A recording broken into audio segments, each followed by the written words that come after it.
Hey there, in today's quick tutorial, I'll show you how to withdraw money from your Palmpay savings account in 2025. Let's get started.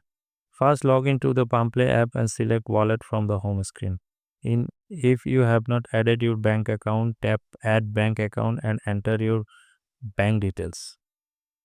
Now, top up your wallet using your debit or credit card or bank transfer or directly through your linked bank account. Once your wallet is funded, you can pay for goods and service. Select your payment method and enter the amount and you are good to go. To withdraw money, to go back to the home screen and tap Pay, Shop or Withdraw Money. Enter the amount you want to withdraw and follow the instruction on your screen. Withdrawal are processed within minutes and you can collect your cash at a Palmpay POS agent. If you are withdrawing at a POS, there may be a fee starting from $100 depending on the amounts. But if you transfer to your bank account and use an ATM, it's typically free.